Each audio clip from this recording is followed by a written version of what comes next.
Assalamu alaikum and welcome to the third video of our practical SEO series। इस series के अंदर मेरा target है आप और मैं आपको सिखाऊंगा SEO ऑप्टिमाइजेशन करते कैसे हैं प्रैक्टिकली। तो चलिए शुरू करते हैं। इस वीडियो का टॉपिक है कि how to conduct an SEO analysis. किसी वेबसाइट को SEO के पैमाने पे तोलते कैसे हैं, क्या चीज़ें उसकी चेक करनी है और शुरू कहाँ से करना है। देखिए, किसी भी मसले को ना सॉल्व करने का स्टेप वन ये होता है कि to realise there is a problem.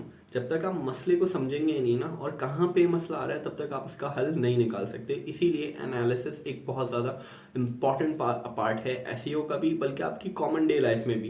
किसी भी मसले को हल करना हो ना, शुरुआत कहाँ से करनी है, पहले ये समझना है कि मसला है क्या और कहाँ आ रहा है। उसके बाद अगले स्टेप पे इसके सोल्यूशन निकालने की तरफ चलना है। एसईओ के अंदर फर्स्ट स्टेज पे आप करते हो ऑडिट या एनालिसिस। ऑडिट रिपोर्ट भी बहुत ज़रूरी है। आप इस सर्विस को फाइवर के ऊपर सेल भी कर सकते हो, या अपने बायर को विन करने के लिए, अपने क्लाइंट्स को यूजुअल मार्केट में विन करने के लिए आप उनकी वेबसाइट को कम्प्लीटली एनालाइज कर सकते हो, ऑडिट कर सकते हो और उनको एक रिपोर्ट भेज सकते हो, जिससे कि उनको पता चले कि अच्छा मेरी वेबसाइट पे ये मसला है। और उसके बाद वो आपको ही हायर कर देंगे कि अच्छा कि आपने ये मसले में मेरी वेबसाइट के अंदर बताएं, तो आप ही इनको फिक्स कर दें और आप उनको एक फ़ी चार्ज कर सकते हैं। तो आपकी फ्रीलांसिंग जर्नी का आगाज़ हो जाएगा।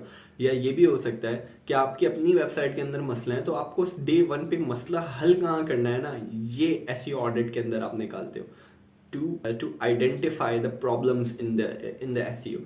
तो दोबारा से तीन पार्ट्स हैं एसईओ के। पहले पार्ट से शुरू करते हैं। सबसे पहले ऑन पेज ऑप्टिमाइजेशन में, ऑन पेज ऑप्टिमाइजेशन का पहला स्टेज क्या पड़ा था? Keyword research. आपने क्लाइंट से पूछना है, भाई आपके टारगेटेड कीवर्ड्स क्या है, what are the keywords that you are focusing. उसकी लिस्ट मांग लो उनसे। अगर लिस्ट नहीं बनी हुई तो उनसे जेन्युइनली पूछ लो कौन से कीवर्ड्स के ऊपर रैंक करना चाहते हो, आपका टारगेट क्या है। अच्छा, वो बताएंगे कि मुझे इन कीवर्ड्स के ऊपर रैंक करना है, ये मेरे 10 कीवर्ड है, इस पर रैंक करना है। आप बोलें ठीक है, आप उसकी लिस्ट ले लें, उसका सर्च वॉल्यूम वगैरह देख लें, अपने पास एक एक्सेल की शीट बनाओ, उसमें लाइन से वो कीवर्ड्स लिखो, उसका सर्च वॉल्यूम लिखो और उसका कीवर्ड डिफिकल्टी लेवल लिखो। अब ये आपके पास डेटा आ गया। अब एक सेकंड रुको, हर स्टेज पे एक सेकंड थमना है। एक सेकंड थमे, रुके, देख कीवर्ड क्या है, उसकी कीवर्ड डिफिकल्टी क्या है, उसका वॉल्यूम क्या है, और उसके आगे आपने देख लिया कि अपने पास लिख लो सिर्फ is it worth the effort.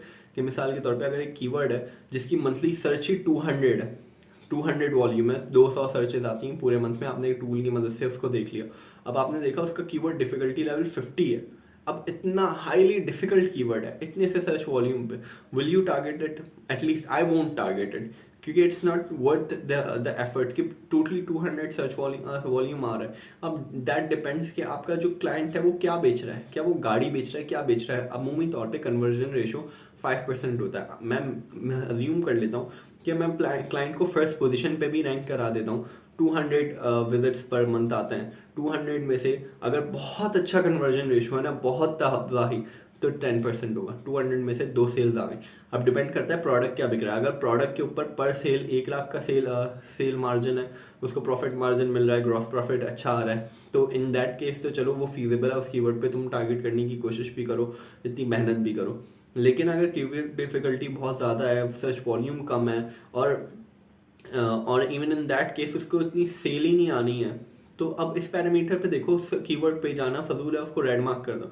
इसी तरीके से ना उन कीवर्ड्स में देख लो कि कौन से कीवर्ड्स के ऊपर इसको एफर्ट करना फीजिबल भी है, कौन से कीवर्ड पे एफर्ट करना फीजिबल ही नहीं है। पहले स्टेज पे आपने ये रिकग्नाइज कर लिया, आपने ना फिल्ट्रेशन कर ली कि भाई ये कीवर्ड्स अच्छे हैं, ये कीवर्ड्स बुरे हैं।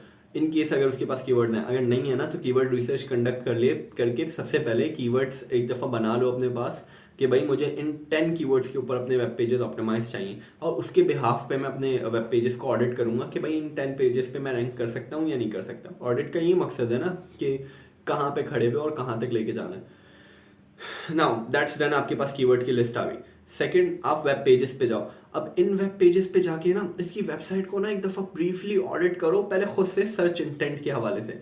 मिसाल के तौर पे तुम देखो कि अगेन वही मिसाल लेके चलता हूँ कि मिल्क शॉप है किसी की, और मिल्क शॉप है मिसाल के तौर पे सरजानी में, और वो सरजानी की बेस्ट मिल्क शॉप बनना चाहता है, ऑनलाइन उसको एक्सपोजर चाहिए। तुम देखो कि क्या best milk shop in Sarjani के कीवर्ड के ऊपर उसके तमाम वेब पेजेस ऑप्टिमाइज भी हैं, वो सर्च इंटेंट को क्वालिफाई करना है। पहले देखो ऑप्टिमाइजेशन क्या हुई हुई है, कीवर्ड नेचुरली यूज़ हुआ हुआ है, 1 से 1.5% तक यूज़ हुआ हुआ है, क्या वो कीवर्ड स्लग में आ रहा है, क्या वो कीवर्ड H1 टाइटल में आ रहा है, क्या वो कीवर्ड H2 टाइटल में आ रहा है, क्या हेडिंग स्ट्रक्चर्स प्रॉपर हैं या नहीं है। इसी तरीके से क्या वो सर्च अगर कीवर्ड यूज हुआ है बहुत अच्छी बात है, स्टेज 1 पास हो गया। स्टेज 2 पे आए, तुमने देखा क्या ये सर्च इंटेंट को क्वालिफाई करना है पेजेस, मतलब अगर यूज़र इस कीवर्ड के ऊपर अगर मैं भेज भी दूं तो भी क्या वो यूज़र इसके कॉल टू एक्शन पे क्लिक करेगा, या इस पेज को देखने के बाद यूज़र एक्शन क्या करेगा, आउटकम क्या निकलेगा, रिजल्ट ओरिएंटेड हो के चलो। पहले दिन से अप्रोच ऐसी होनी चाहिए, यूज़र को तुमने वेब पेज पे भेजा, उसने एक्शन क्या लिया, वो क्या कर रहा है, इस चीज़ को समझने की कोशिश करो। अगर आया, वो आके ऑर्डर प्लेस करेगा या फिर कॉन्टेक्ट अस पे क्लिक करेगा या कोई रिजल्ट देगा या फिर कॉल करेगा तुम्हारे नंबर पे, कौन नंबर सामने विजिबल है, ईमेल करेगा, अगर वो कॉल टू एक्शन क्लियर है, आगे कोई एक्शन परफॉर्म करेगा तुम्हारी वेबसाइट पे तो दैट्स ग्रेट। अगर नहीं करेगा ना तो इसको मार्क कर लो कि भाई कॉल टू एक्शन क्लियर नहीं है, कीवर्ड्स आपने ऑप्टिमाइज नहीं किए हुए, ये सारी चीज़ों का ना एक आपने डॉक्यूमेंट रेडी करना है कि कीवर्ड्स ऑप्टिमाइज नहीं है, अगर नहीं है तो similarly call to action optimise नहीं है या मौजूद ही नहीं है सिरे से, ये भी मार्क कर देना। इसी तरीके से कि भाई वेब पेजेस सही तमीज़ के नहीं, तमीज़ के स्ट्रक्चर में नहीं है, हेडिंग फॉर्मेटिंग नहीं है, इस किस्म की चीज़ें तुमने देख ली। ये हो गए तुम्हारी ऑन पेज ऑप्टिमाइजेशन की। तो देखने के लिए एक टूल आता है, उसको मैं अभी वेबसाइट पे मैं ना अभी आपको वो टूल फ्री टूल एग्जीक्यूट करके भी दिखा रहा हूँ कि वो तुम्हें मार्क करके बता देगा ऑन पेज ऑप्टिमाइजेशन के अंदर क्या क्या भंडा है। तो चलिए देखें। तो चलिए हम अपनी एसईओ ऑडिट रिपोर्ट बिल्ड करना स्टार्ट कर रहे हैं। ऑन पेज ऑप्टिमाइजेशन के अंदर आप देख सकते हैं पहले ही मैंने सेक्शन में अपने फोकस कीवर्ड्स की लिस्ट लिख ली है। अब अभी ट्रेनिंग पर्पसेस के लिए मैं अपनी खुद की वेबसाइट ही एक्सेस करके बताऊंगा कि किस तरीके से इसको मैंने ऑडिट करना है, और बिल्कुल मैं उसी वही प्रोसेस फॉलो करूंगा जो कि मैं आम तौर पे किसी क्लाइंट को डील करने के लिए फॉलो करता, ताकि आप इसको फॉलो कर सकते हैं। ठीक है, तो अब हम यहाँ पे आते हैं, ये हमारे तमाम कीवर्ड्स हैं जिनके ऊपर मैं रैंक करना चाहता हूँ। अब इसमें से मैं पहले फिल्टर आउट करना शुरू करूंगा। पहले मेरा नाम, मेरा ब्रांड कीवर्ड, ये इसको मैं टारगेट कर रहा हूँ। इसके ऊपर रैंक करना इज नॉट दैट टफ, तो मैंने इसको मार्क कर दिया मिसाल के तौर पे ग्रीन, या we can work on this one. Digital marketing specialist, इसके ऊपर रैंक करना इंतहाई मुश्किल हो जाएगा। अभी हम थोड़ा सा ना देख भी लेते हैं इस टर्म पे रैंक कौन कर रहा है। इस टर्म के ऊपर इंडीड रैंक कर रहा है जो कि एक जॉब पोर्टल है। यहाँ पे देखिए मेरे पास सारा स्टैट्स भी आ रहा है। एसईओ डिफिकल्टी 67 है। अब देखें बाकी मुझसे कौन सी डोमेन्स कॉम्पीट कर रही हैं, जिसकी मॉस डी ए 58 है। ये मैंने एक एक्सटेंशन डाली हुई है, कीवर्ड्स एवरीवेयर, गूगल क्रोम की एक्सटेंशन है, आप भी डाल लें तो आपके पास भी ऐसे आने लग जाएगा।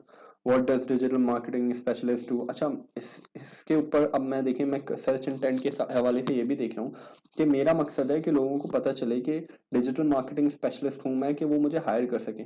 मेरा मकसद ये नहीं है कि मैं लोगों को बताऊं डिजिटल मार्केटर होता क्या है। इस कीवर्ड के ऊपर ज़्यादातर वो पेजेस आ रहे हैं कि जिसमें इधर बताया जा रहा है डिजिटल मार्केटिंग करते कैसे हैं, या होता क्या है, या उसकी सैलरी क्या है। ये मेरा इंटेंट ही नहीं है, तो मैं इसको रेड कर दूंगा। I don't want to rank on this, क्योंकि मेरे ब्रांड के गोल्स के हिसाब से ये अलाइन नहीं करता।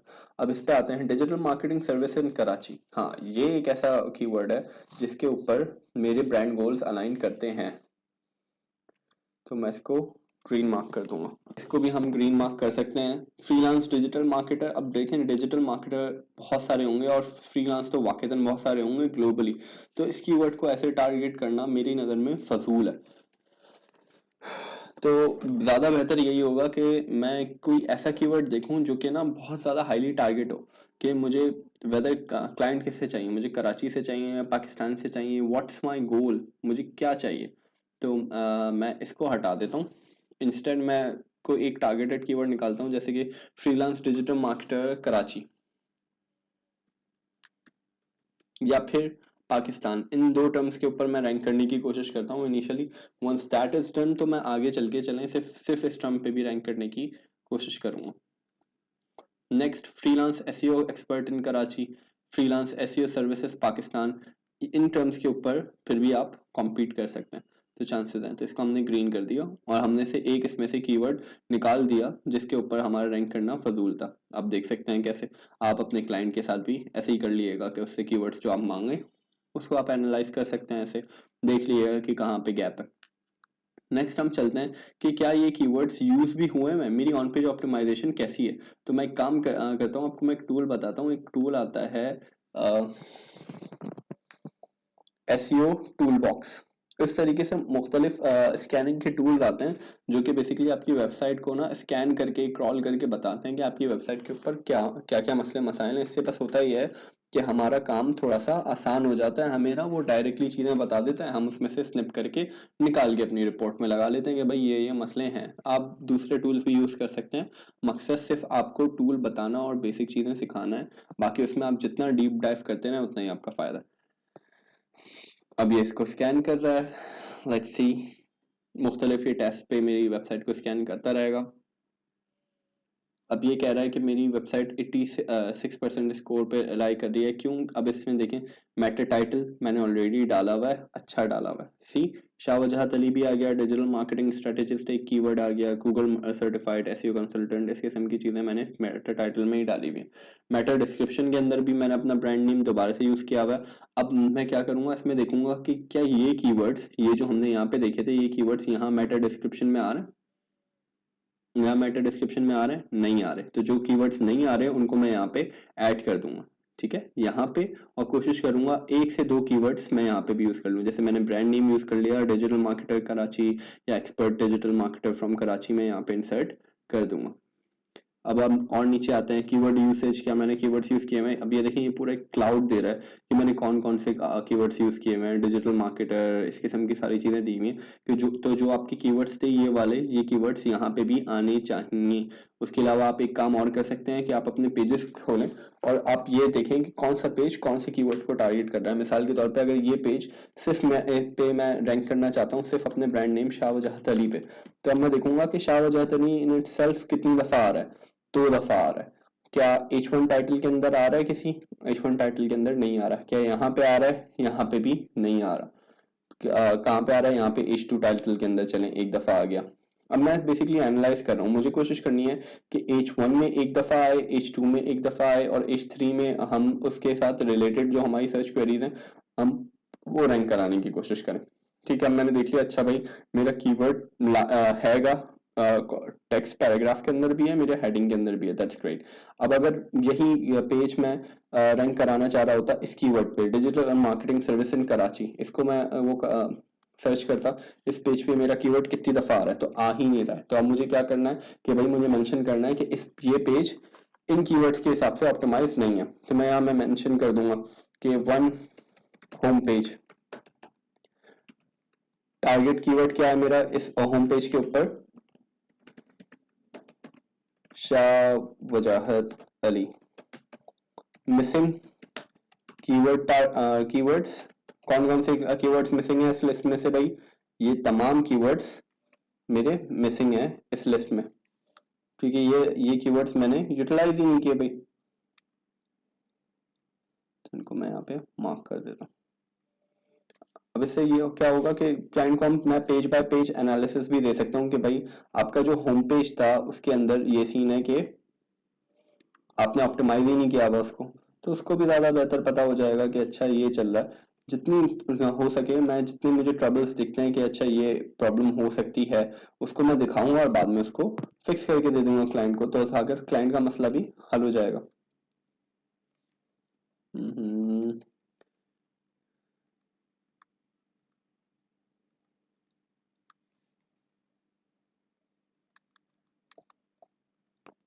अच्छा, ये जो मेरी वेबसाइट हैगी ये वन पेज वेबसाइट है और इसके जो बाकी पेजेस हैं वो मिनी पेजेस हैं, मैंने कोई टारगेटेड पेजेस बनाए हुए ही नहीं। तो मैं इसमें मैं मेंशन कर देता हूँ कि टारगेटेड पेजेस नॉट अवेलेबल, यानी मैंने इन कीवर्ड्स को टारगेट करते हुए कोई पेजेस बनाए ही नहीं है। दैट इज अ प्रॉब्लम, मैंने यहाँ पे हाईलाइट करके मेंशन कर देना है इसको बग के तौर पर कि भाई ये तो मैंने करा ही नहीं है। उसके अलावा एसईओ मेटा डिस्क्रिप्शंस वगैरह अवेलेबल है, लेकिन ये पेजेस बनने आएंगे। यानी मुझे क्या करना होगा कि मुझे बनाने हैं अप्रोक्सीमेटली 1 2 3 4 5, मुझे 5 डेडिकेटेड पेजेस बनाने हैं on above keywords with best optimisation setting. ये मेरी स्ट्रेटेजी का एक पार्ट होना चाहिए कि भाई ये जो ऊपर मेरे गोल हैं कि मेरा ब्रांड इस पे रैंक करना चाहता है, इससे रिलेटेड तो मैंने टारगेटेड पेजेस बनाए ही नहीं है, तो मैं एक्सपेक्ट कैसे कर सकता हूँ भाई मैं इस पे रैंक करूँ। ऑन पेज ऑप्टिमाइजेशन के एस्पेक्ट से बात कर रहा हूँ। अब ये वाला पार्ट हो गया, इसमें मैं देखूंगा कि भाई क्या और कोई मसला बताया हुआ है इसने। हेडिंग टैग्स मैंने यूज करे हुए हैं, इस वजह से उसने नहीं बताया हुआ। देखो वो बता रहा है कि H1 हेडिंग टैग के अंदर आपने कीवर्ड यूज किए हुए हैं, H2 के अंदर भी आपने यूज किए हुए हैं, आपके पास से वो है। अगर नहीं होते तो यहाँ से आप मेंशन कर लेते। अब आ जाते हैं टेक्निकल एसईओ के अंदर। टेक्निकल एसईओ के एस्पेक्ट्स भी आपको यहाँ पे बताएगा कि मिसाल के तौर पे robot.txt है कि नहीं, साइट मैप अवेलेबल है कि नहीं। ये बहुत इंपॉर्टेंट है, कुछ वेबसाइट्स की अवेलेबल ही नहीं होंगे। अगर नहीं होता तो मैं इसको स्निप करके अपनी रिपोर्ट में अटैच कर देता। सिमिलरली अब वो देखेगा कि भाई एसईओ फ्रेंडली यूआरएल्स हैं, हाँ बिल्कुल है। अब देखो ये इसने एरर पकड़ लिया ना, इमेज ऑल टेक्स्ट मिसिंग, कि भाई इमेज ऑल टेक्स्ट है ही नहीं इमेजेस के। ये एक बग है। अब मैं इसको रिपोर्ट कैसे करूंगा, मैं स्निपिंग टूल उठाऊंगा, सिंपली मैं इस पार्ट को स्निप करूंगा, यहाँ से मैं इसको कॉपी करूंगा, अपनी रिपोर्ट में आऊंगा और यहाँ पे मैं इसको पेस्ट कर दूंगा कि भाई इमेज ऑल टेक्स्ट मिसिंग है। इससे रिलेटेड यहाँ पे नीचे छोटा सा लिख लेना भाई कि इमेज इमेज ऑल टेक्स्ट क्यों जरूरी होता है, इमेज ऑल टेक्स्ट से ओवरऑल एसईओ सर्च पे क्या इम्पैक्ट आता है, थोड़ा सा रीड करें, उससे रिलेटेड 2-3 जुमले लिख देना ताकि अगर बायर को समझ में आ जाए। अब इधर देखो, रिस्पॉन्सिव इमेज टेक्स्ट, इमेज से रिलेटेड ना मतलब मेरी मसाइल हैं। इनलाइन सीएसएस मेरी नई सेटिंग हुई हुई। तो ये मैं क्या करूंगा कि ये इस किस्म के जितने एरर्स हैं मैं इनको हाईलाइट कर लूंगा। अच्छा ये चीज याद रखनी है कि जितने हम एरर्स हाईलाइट करने हैं बाद में फिक्स करके भी देना है, तो इसका सोल्यूशन भी सीख लीजिएगा। अभी हम सीख रहे हैं कि मसला तलाश कैसे करते हैं। अब देखो हमारे पास ये मसले आ गए कि भाई इमेज एसईओ के अंदर अच्छे खासे मसले हैं। ये तो बहुत बेसिक सी चीजें हैं। अब देखें HTML page size, social media test के भाई मैंने सोशल मीडिया पेजेस कनेक्ट करे हुए ही नहीं है। ये छोटी छोटी चीजें हैं, ये मैं इसको स्निप कर लूंगा। जितने प्रॉब्लम दिखते हैं उनको मैं एक दफा हाईलाइट तो करूं। मैं डायरेक्ट चाहता तो इस रिपोर्ट की पीडीएफ डाउनलोड कर सकता था, मैंने रिपोर्ट की पीडीएफ डाउनलोड नहीं की। क्यों नहीं की? क्योंकि मैं इस रिपोर्ट को एक एज अ टेम्पलेट बना रहा हूँ कि जो मैं बायर को दे सकूं,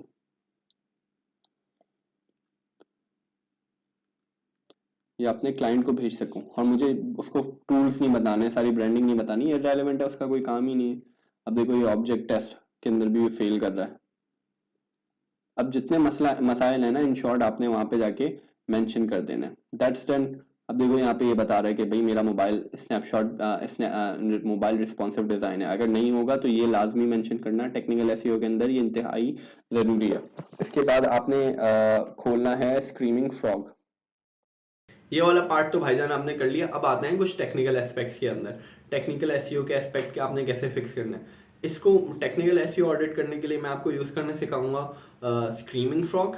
क्योंकि स्क्रीमिंग फ्रॉग क्या है, एक ऐसा टूल है जो कि वेबसाइट के टेक्निकल ऑडिट करने में आपको मदद करता है। वेबसाइट को क्रॉल करके बताता है और क्रॉल के एरर बताता है। मिसाल के तौर पे आपकी वेबसाइट की तरफ से ब्रोकन लिंक आगे जा रहे हैं। ब्रोकन लिंक क्या होता है कि भाई जिस लिंक को आपने हाइपर लिंक करके अटैच किया हुआ है वो आगे है ही नहीं, 404 एरर है, या वो पेज एग्जिस्ट ही नहीं करता। Whatever the reason is, broken link नहीं होनी चाहिए, डुप्लीकेटेड पेजेस नहीं होने चाहिए। इसी तरीके से भाई कि स्पैम वेबसाइट्स को आप लिंक ना कर रहे हो, स्पैम वेबसाइट से आपकी वेबसाइट पे लिंक ना आ रहे हो, क्रॉल एरर्स ना आ रहे हो। मिसाल के तौर पे वेब क्रॉलर एक लिंक से दूसरे लिंक पे आपकी वेबसाइट पे जा रहा है, वो एग्जिस्ट ही नहीं करता, क्रॉल नहीं कर पा रहा, नो इंडेक्स का टैग लगा हुआ है, वो पेज इंडेक्सेबल ही नहीं है, आपने टैग्स गलत लगाए हैं। इस किस्म की चीज़ें आपको स्क्रीमिंग फ्रॉग पे मैं भी आपको करके दिखाऊंगा। उसके अलावा किस चीज़ का ध्यान रखना है कि पेज स्पीड का ध्यान रखना है। पेज स्पीड की रिपोर्ट के लिए GT मैट्रिक्स भी इस्तेमाल कर सकते हो, लेकिन व्हाट आई वुड रिकमेंड कि गूगल पेज स्पीड इनसाइट्स को यूज़ करो। स्पीड देखो क्या आ रही है स्पीड, इसको अपनी टेक्निकल रिपोर्ट के अंदर ना इसको मेंशन करो ऑडिट रिपोर्ट में कि भाई ये मसला है, स्क्रीमिंग फ्रॉग में ये एरर्स आए हैं। उसकी एक शीट बना लो, वो शीट भी अपनी टेक्निकल ऑडिट रिपोर्ट के अंदर अटैच करो। साथ साथ उसकी स्पीड ऑप्टिमाइजेशन के मसले भी ना उसको बताओ। एक डॉक्यूमेंट बना लो 5-6 पेजेस का, 4 पेजेस का, और उसको बताओ क्या क्या मसले हैं टेक्निकल एसईओ के अंदर।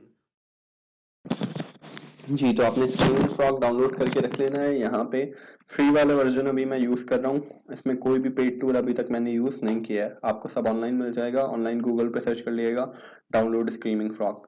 अब ये आपको ना क्रॉल करना शुरू करेगा। स्क्रीमिंग फ्रॉग करता क्या है, आपकी वेबसाइट को कम्प्लीटली क्रॉल करेगा और आपको रेलिवेंट इन्फॉर्मेशन बताएगा जो कि हमारे लिए यूज़फुल होगी बहुत ज़्यादा। अब देखें ये मेरे तमाम पेजेस को यहाँ पे ना क्रॉल करते हुए लिस्ट कर रहा है एक एक करके कि कौन कौन से पेजेस हैं, क्या क्या चीज़ें अवेलेबल हैं ऑनलाइन, सबको वो स्कैन करना शुरू करेगा।